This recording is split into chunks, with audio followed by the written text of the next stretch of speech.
Good morning.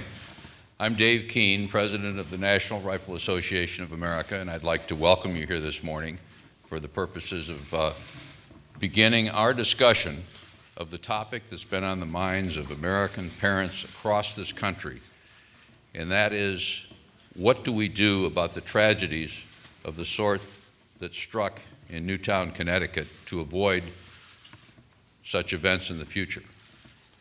Like most Americans, we were shocked by what happened. Like all Americans, we've been discussing all of the various options that are available to protect our children, and at this point, we would like to share our thinking with you. And for that purpose, I'd like to introduce Wayne LaPierre, our Executive Vice President. Thank you again for being with us. And at the end of this conference, we will not be taking questions, but next week we will be available to any of you who are interested in talking about these or other issues of interest to you, so contact us, please, at that point. Thank you very much. Wayne?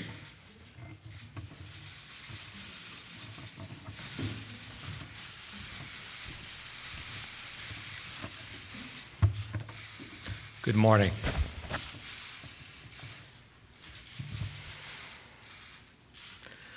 The National Rifle Association, 4 million mothers, fathers, sons and daughters, joined the nation in horror, outrage, grief, and earnest prayer for the families of Newtown, Connecticut, who have suffered such an incomprehensible loss as a result of this unspeakable crime. Out of respect for the families, and until the facts are known, the NRA has refrained from comment. While some have tried to exploit tragedy for political gain, we have remained respectfully silent. Now, we must speak for the safety of our nation's children. Because for all the noise and anger directed at us over the past week, nobody has addressed the most important, pressing, and immediate question we face. How do we protect our children right now, starting today, in a way that we know works? The only way to answer that question is to face the truth. Politicians pass laws for gun-free school zones. They issue press releases bragging about them. They post signs advertising them. And in doing so, they tell every insane killer in America that schools are the safest place to inflict maximum mayhem with minimum risk. How have our nation's priorities gotten so far out of order? Think about it. We care about our money, so we protect our banks with armed guards. American airports, office buildings, power plants, courthouses, even sports stadiums are all protected by armed security. We care about our president, so we protect him with armed Secret Service agents. Members of Congress work in offices surrounded by Capitol Police officers. Yet when it comes to our most beloved, innocent, and vulnerable members of the American family, our children, we as a society leave them every day utterly defenseless. And the monsters and the predators of the world know it and exploit it. That must change now. The truth is that our society is populated by an unknown number of genuine monsters. People that are so deranged, so evil, so possessed by voices and driven by demons that no sane person can ever possibly comprehend them. They walk among us every single day. And does anybody really believe that the next Adam Lanza isn't planning his attack on a school he's already identified at this very moment? How many more copycats are waiting in the wings for their moment of fame from a national media machine that rewards them with wall-to-wall attention and a sense of identity that they crave, while provoking others to try to make their mark? A dozen more killers? 100 more? How can we possibly even guess how many, given our nation's refusal to create an active national database of the mentally ill? The fact is this: that wouldn't even begin to address the much larger, more lethal criminal class: killers, robbers, rapists, gang members who have spread like cancer in every community across our nation. Meanwhile, while that happens, federal gun prosecutions have decreased by 40% to the lowest levels in a decade. So now, due to a declined willingness to prosecute dangerous criminals, violent crime is increasing again for the first time in 19 years. Add another hurricane, terrorist attack, or some other natural or man-made disaster, and you've got a recipe for a national nightmare of violence and victimization. And here's another dirty little truth that the media try their best to conceal. There exists in this country, sadly, a callous, corrupt, and corrupting shadow industry that sells and stows violence against its own people through vicious, violent video games with names like Bulletstorm, Grand Theft Auto, Mortal Kombat, and Splatterhouse. And here's one. It's called Kindergarten Killers. It's been online for 10 years. How come my research staff can find it and all of yours couldn't or didn't want anyone to know you had found it? Add another hurricane, add another natural disaster. I mean, we have blood-soaked films out there like American Psycho, Natural Born Killers, that are aired like propaganda loops on splatter days and every single day. 1,000 music videos, and you all know this, portray life as a joke, and they portray murder as a way of life. And then they all have the nerve to call it entertainment. But is that what it really is? Isn't fantasizing about killing people as a way to get your kicks really the filthiest form of pornography? In a race to the bottom, media conglomerates compete with one another to shock, violate, and offend every standard of civilized society by bringing an even more toxic mix of reckless behavior and criminal cruelty right into our homes every minute, every day, every hour of every single year. A child growing up in America today witnesses 16,000 murders and 200,000 acts of violence by the time he or she reaches the ripe old age of 18. And throughout it all, too many in the national media, their corporate owners, and their stockholders act as silent enablers, if not complicit co-conspirators.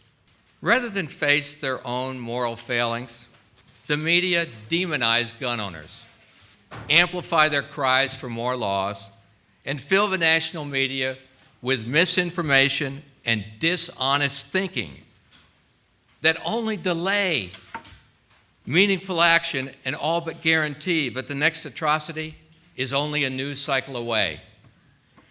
The media calls semi-automatic firearms machine guns. They claim these civilian semi-automatic firearms are used by the military.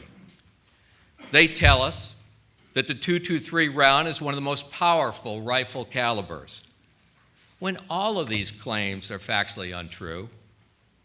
They don't know what they're talking about. Worse, they perpetuate the dangerous notion that one more gun ban or one more law imposed on peaceable, lawful people will protect us, where 20,000 other laws have failed. As brave and heroic and as self-sacrificing as those teachers were in those classrooms, and as prompt and professional and well-trained as those police were when they responded, they were unable, through no fault of their own, unable to stop it. As parents, we do everything we can to keep our children safe. It's now time for us to assume responsibility for our schools. The only way to stop a monster from killing our kids is to be personally involved and invested in a plan of absolute protection. The only thing that stops a bad guy with a gun is a good guy with a gun. Would you rather have your 911 call bring a good guy with a gun from a mile away or from a minute away? Now, I can imagine the headlines, the shocking headlines you'll print tomorrow. More guns, you'll claim, are the NRA's answer to everything. Your implication will be that guns are evil and have no place in society, much less in our schools. But since when did the gun automatically become a bad word? A gun in the hands of a Secret Service agent protecting our president isn't a bad word. A gun in the hands of a soldier protecting the United States of America isn't a bad word. And when you hear your glass breaking at 3 a.m. and you call 911, you won't be able to pray hard enough for a gun in the hands of a good guy to get there fast enough to protect you.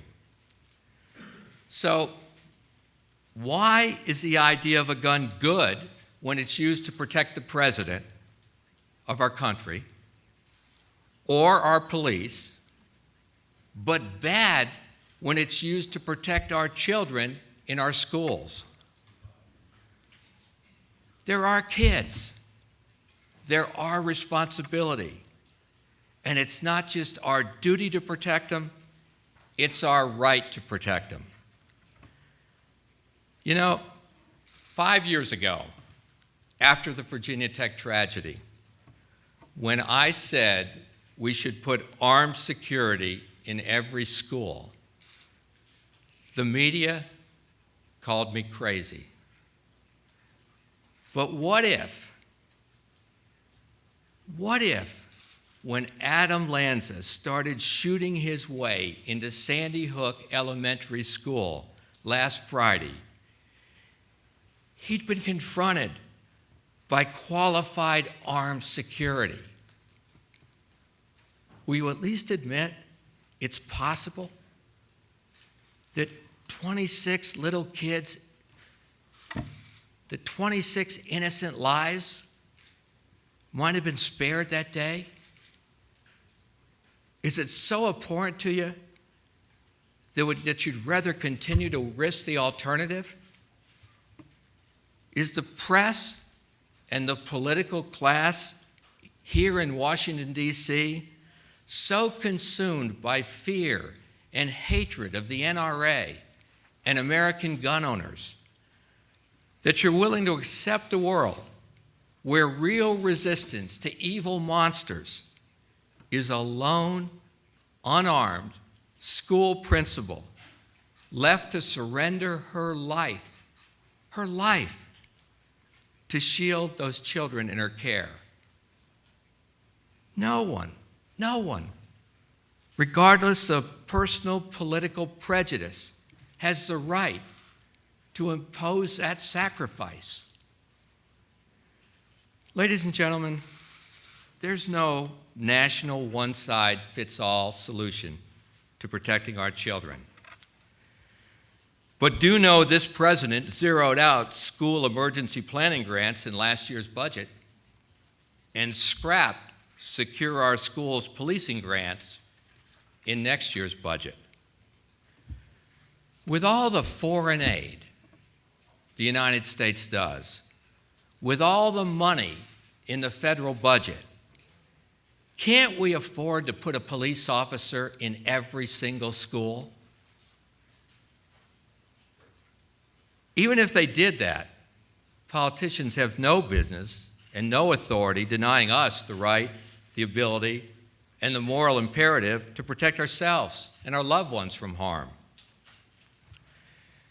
Now, the National Rifle Association knows there are millions of qualified, active, and retired police, active reserve and retired military, security professionals, certified firefighters, security professionals, rescue personnel, an extraordinary corps of patriotic, trained, qualified citizens to join with local school officials and police in devising a protection plan for every single school. We can deploy them to protect our kids now. We can immediately make America's schools safer, relying on the brave men and women in America's police forces. The budgets, and you all know this, everyone in the country knows this, of our local police departments are strained, and the resources are severely limited. But their dedication and courage is second to none, and they can be deployed right now. I call on Congress today to act immediately to appropriate whatever is necessary to put armed police officers in every single school in this nation, and to do it now, to make sure that blanket safety is in place when our kids return to school in January. Before Congress reconvenes, before we engage in any lengthy debate over legislation, regulation, or anything else, as soon as our kids return to school after the holiday break, we need to have every single school in America immediately deploy a protection program proven to work, and by that, I mean armed security. Right now today, every school in the United States should plan meetings with parents, school administrators, teachers, local authorities, and draw upon every resource that's out there and available to erect a cordon of protection around our kids right now. Every school is going to have a different solution based on its own unique situation. Every school in America needs to immediately identify, dedicate, and deploy the resources necessary to put these security forces in place, though, right now. And the National Rifle Association, as America's preeminent trainer of law enforcement and security personnel, For the past 50 years, we have 11,000 police training instructors, and the NRA is ready, willing, and uniquely qualified to help. Our training programs are the most advanced in the world. That expertise must be brought to bear to protect our schools and our children now. We did it for our nation's defense industries and military installations during World War II. We did it for very young kids with our Eddie Eagle Child Safety Program that is throughout the country in schools right now, and we'll do it again today. The NRA is going to bring all its knowledge, all its dedication, and all its resources to develop a model National School Shield Emergency Response Program for every single school in America that wants it. From armed security to building design and access control, to information technology to student and teacher training, this multifaceted program will be developed by the very best experts in the field. Former Congressman Asa Hutchinson will lead the effort as National Director of the National Model School Shield Program, with a budget provided by the NRA of whatever scope the task requires. His experience as a United States Attorney, Director of the Drug Enforcement Agency, and Undersecretary of the Department of Homeland Security will give him the knowledge and expertise to hire the most knowledgeable and credentialed experts that are available in the United States of America to get this program up and running from the first day forward. If we truly cherish our kids more than our money, more than our celebrities, more than our sports stadiums, we must give them the greatest level of protection possible. And that security is only available with properly trained, armed good guys. Under ACE's leadership, our team of security experts will make this program available for the world for protecting our children at school.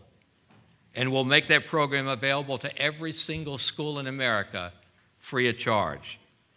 That's a plan of action that can and will make a real positive, indisputable difference in the safety of our children, and it will start right now.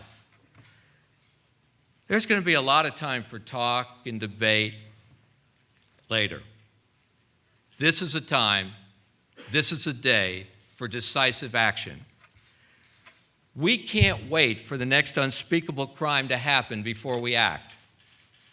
We can't lose precious time debating legislation that won't work. We mustn't allow politics or personal prejudice to divide us. We must act now for the sake of every child in America.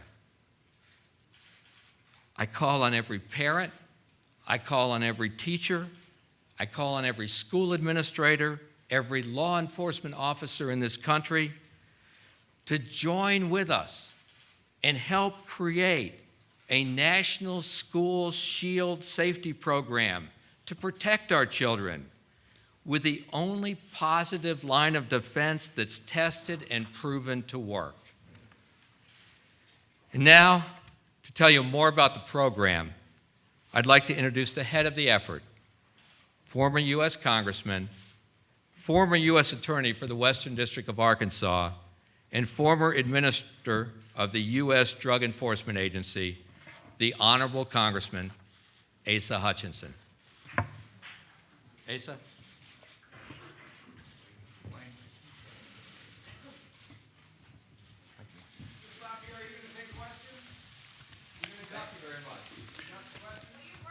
Thank you, Wayne. One of the first responsibilities I learned at Homeland Security was the importance of protecting our nation's critical infrastructure. And there's nothing more critical to our nation's well-being than our children's safety. They're this country's future and our most precious resource. We all understand that our children should be safe in school.